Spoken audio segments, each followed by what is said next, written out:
तो अगर आपने नहीं देखे हैं तो आप देख सकते हैं, नीचे डिस्क्रिप्शन में मैंने लिंक दे दिया है, वहाँ पर जाए, वहाँ से आप चेक कर सकते हैं वो वीडियोस। और 1 टू 10 1 टू अभी तक जितने भी सारे वीडियोस हैं, सारे वीडियोस उस प्लेलिस्ट में है जिसका कि लिंक मैंने दिया है। अगर आपने पिछला वीडियो नहीं देखा है तो पिछला वीडियो देख सकते हैं, उसका भी लिंक मैंने नीचे डिस्क्रिप्शन में दे दिया है।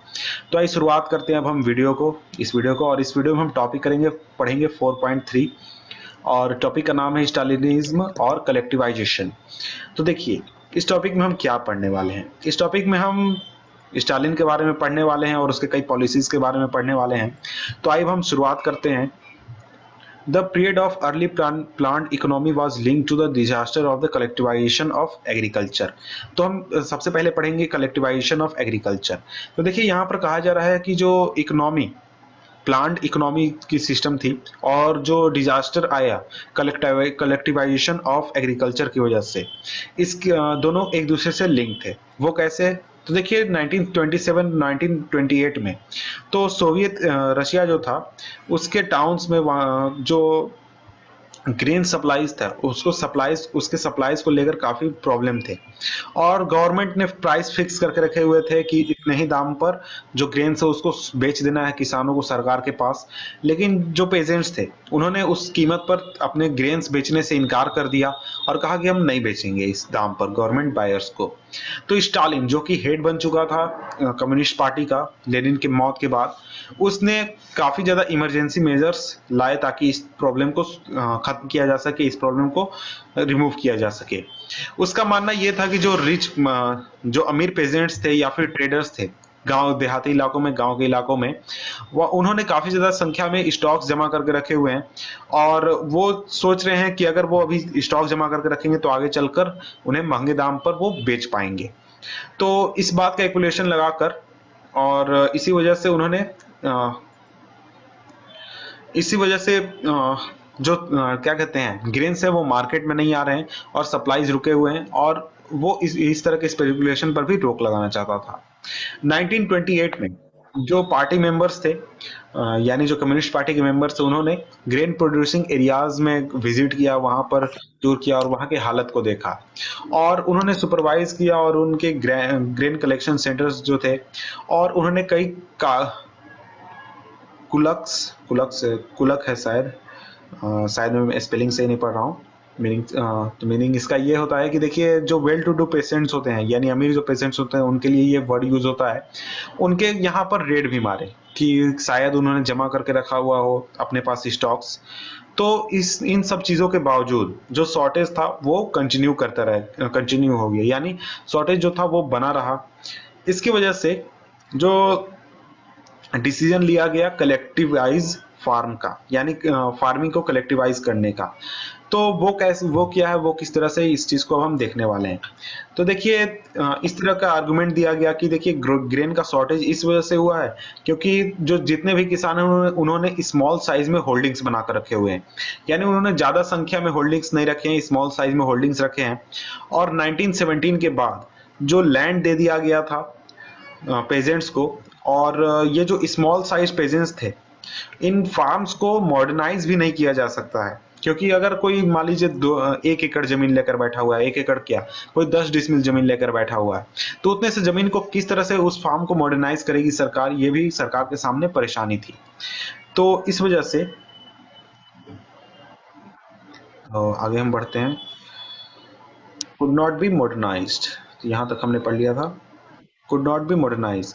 तो देखिए, मॉडर्न फार्म्स को डेवलप करने के लिए, यानी जो पुराने खेती वाले जमीन है उनको मॉडर्न फार्म के रूप में ढालने के लिए, और उन्हें इंडस्ट्रियल लाइंस के साथ साथ चलाने के लिए, और अच्छी मशीनरी प्रोवाइड कराने के लिए, तो उनके लिए नेसेसरी था कि वो कलक्स जो थे, कुलक्स, उनको हटा दिया जाए, उनको रिमूव कर दिया जाए सोसाइटी से, और उनसे जो जमीन है वो पेजेंट से छीन लिया जाए, यानी वापस ले लिया जाए, और एक तरह का कंट्रोल्ड लार्ज फार्म बनाया जाए। यानी एक सोसाइटी, मान लीजिए एक पूरा गांव है, वहां पर लोग जो हैं वो इस तरह से छोटे छोटे हिस्सों में अगर खेती करते हैं, तो इन सभी लोगों से खेत छीन लिया जाए, यानी ये छोटा खेत छीन लिया, ये भी सभी लोगों से खेत छीन लिया गया, यानी वापस ले लिया गया, क्योंकि खेत तो सरकार ने ही उन्हें दिया था। और इन सभी लोगों से खेत वापस लेके इनसे फिर एक बड़ा सा फार्म बनाया गया और जहां पर जितने भी लोग थे वो सभी लोग मिलजुल कर खेती करेंगे और उनसे जो कमाई होगी, जो भी पैसा आएगा, वो सभी पैसों को वो लोग आपस में बांट लेंगे। तो ये सिस्टम लाया गया कलेक्टिव फार्मिंग का। और ये जब सभी जितने जो लार्ज फार्म्स होंगे ये सभी स्टेट कंट्रोल होंगे, यानी सरकार का इन सभी पर कंट्रोल होगा। तो देखिए, इसी चीज को फॉलो करते हुए स्टालिन का कलेक्टिवाइजेशन प्रोग्राम आया 1929 के बाद। जो पार्टी थी उसने सभी पेजेंट्स को फोर्स किया कि वो सभी कलेक्टिव फार्म्स में कल्टीवेट करें, जिन्हें की कहा जाता था कोलखोज, कोलकोबोज, कुछ। बात यह है कि लैंग्वेज दूसरा है तो स्पेलिंग क्या कहते हैं, उसका प्रोनाउंसिएशन गलत हो सकता है। The bulk of land and implements were transferred to the ownership of collective farms। तो देखिए, ज्यादातर जो लैंड्स थे और उनके जो इम्प्लीमेंट्स थे उन सभी को कलेक्टिव फार्म्स के अंडर डाल दिया गया और जो पेजेंट्स थे उस लैंड पर खेती करने लगे एक दूसरे के साथ मिलकर। और जो प्रॉफिट आता था इस फार्म से, उस प्रॉफिट को वो लोग आपस में शेयर कर लिया करते थे। और जो परेशान पेजेंट्स थे उन्होंने अथॉरिटीज को रेजिस्ट किया और उन डिस्ट्रॉयड देयर लाइव स्टॉक्स। तो 1929 से 1931 के बीच में 1929 से 1931 के बीच में 1929 से 1931 के बीच में जो कैटल की संख्या है वो 1/3 यानी एक तिहाई कम हो गई। उसका रीजन ये था कि देखिए, जो पेजेंट्स परेशान थे सरकार से, सरकार का विरोध करना चाहते थे, वो डायरेक्टली तो विरोध नहीं कर सकते थे। इसलिए उन्होंने अपने जो उनके पास जानवर थे उन सभी को मारना शुरू कर दिया, उनको खत्म करना शुरू कर दिया अपना विरोध दर्ज कराने के लिए। इस वजह से जो कैटल्स की संख्या थी वो एक तिहाई कम हो गई 1929 और 1931 के बीच में।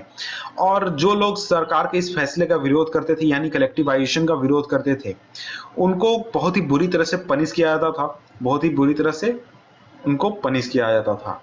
इसके बाद आगे पढ़ते हैं अब हम सेवरली पनिश्ड। तो अब आगे पढ़ते हैं severely punished। Many were deported and exiled। तो डिपोर्टेड का मतलब हो गया कि उन्हें देश से निकाल दिया जाता था, दूसरे जगह से निकाल दिया जाता था।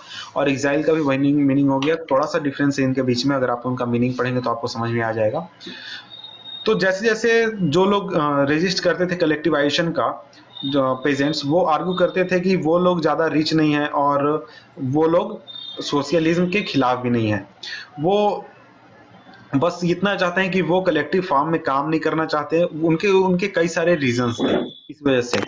लेकिन जो स्टालिन की गवर्नमेंट थी उसने कुछ लोगों को इंडिपेंडेंट कल्टीवेशन करने के लिए अलाउ भी किया था, लेकिन उस तरह के कल्टीवेटर्स को उतना ज्यादा ध्यान नहीं दिया जाता था और उनके कंडीशन के बारे में उतना ज्यादा सोचा नहीं था।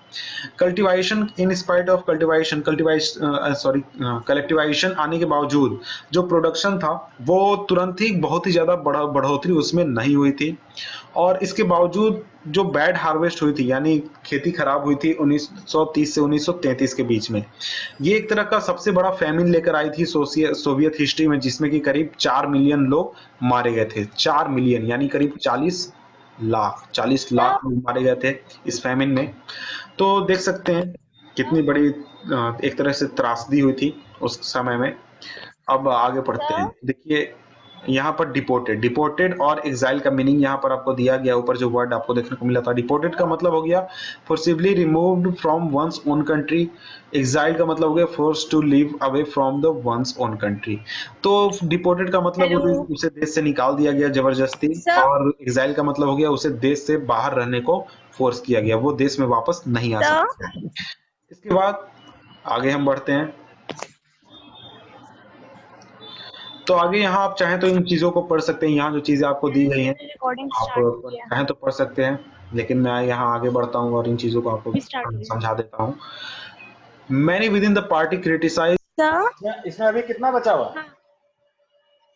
सर मैं आपसे कब से कुछ पूछना चाह रही थी, आवाज नहीं आ रही थी क्या साउंड नहीं आ रहा है इससे? सर मैं आपको कब से बुला रही थी, कुछ पूछना था। कम आ रहा है आवाज? नहीं जा रही थी, नहीं शायद आवाज नहीं जा रही थी। नहीं, ये जो वीडियो चल रहा है उसका आवाज नहीं आ रहा है तुम्हारे पास? नहीं नहीं, मुझे आपसे कुछ पूछना था, मैं कब से बुला रही थी। हाँ बोलो। सर वो मुझे स्केटिंग का मतलब पूछना है। डिवास्टेटिंग डिवास्टेटिंग मतलब बिल्कुल बर्बाद कर देने वाला। डिवास्टेटिंग बिल्कुल बर्बाद कर देना, बर्बाद कर देना। पूरा तोड़ और फिर फोड़। डिपोर्टेड का मतलब? और क्या है? Deported, deported, DEPORTED। Deported and exile मतलब बाहर निकाल देना। जैसे एक्साइल था देश से बाहर निकालना ना, डिपोर्ट करना। किसी भी कंट्री से हम डिपोर्ट कर दिए जाओगे, जैसे तुम इंग्लैंड में बदमाशी करोगे तो इंग्लैंड से बाहर निकाल दिए जाओ, दैट इज डिपोर्टिंग। हाँ हो गया क्लियर। डिपोर्टेड लिखा तो है, फोर्सिवली हाँ रिमूव लिखा है डिपोर्टेड। अच्छा फोर्सफुली, जबरदस्ती। Once own country, exiled, force और leave away from once own, अपनी कंट्री से बाहर कर देने वाला। समझ गए? अपनी कंट्री से बाहर कर देना किसी को। हाँ मतलब मैं अपनी कंट्री से तुम्हें बाहर कर दिया, दैट इज कॉल्ड एक्साइल्ड।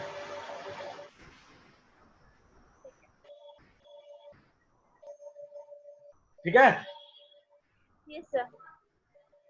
चलाओ आगे। Yes sir, yes sir.